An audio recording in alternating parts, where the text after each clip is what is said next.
இன்றைக்கி இனிப்பு சோள பணியாரம் எப்படி செய்கிறதுன்னு பார்க்கலாம் வாங்க. இதுக்கு தேவையான பொருட்கள், இதுக்கான மாவு வந்து தயார் பண்ணி வச்சுருக்கேன்.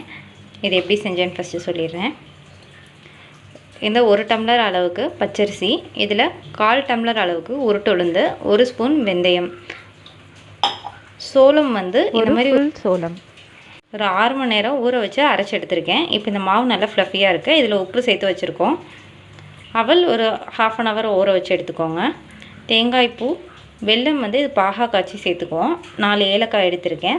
இது வந்து தேங்காய் தண்ணி, ஆப்ப சோடா எடுத்திருக்கேன். இது எப்படி செய்கிறதுன்னு பார்க்கலாம் வாங்க.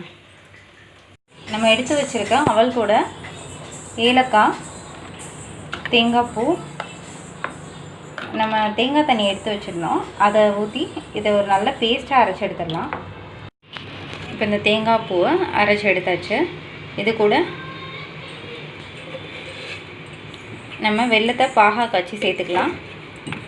இதில் ஆப்ப சோடா, நம்ம ரெடி பண்ணி வச்சுருக்க மாவு ரெண்டையும் இதில் சேர்த்துடலாம்.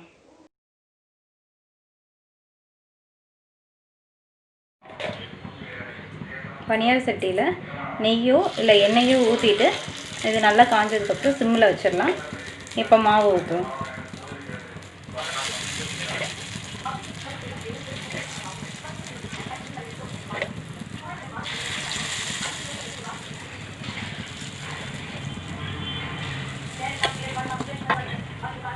இந்த மாதிரி மூடி வச்சு வேக விடலாம். பெரட்டி விட்டுடலாம்.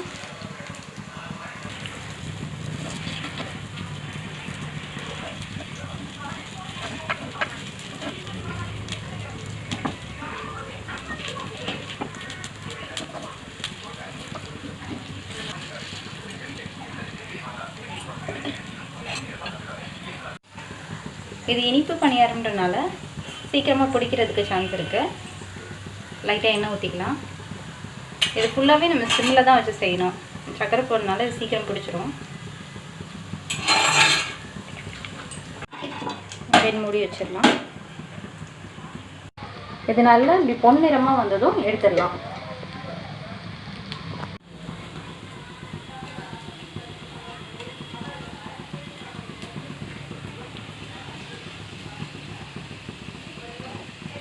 நல்லா கோல்டன் கலராக வந்ததும் நம்ம இதை எடுத்துடுறோம்.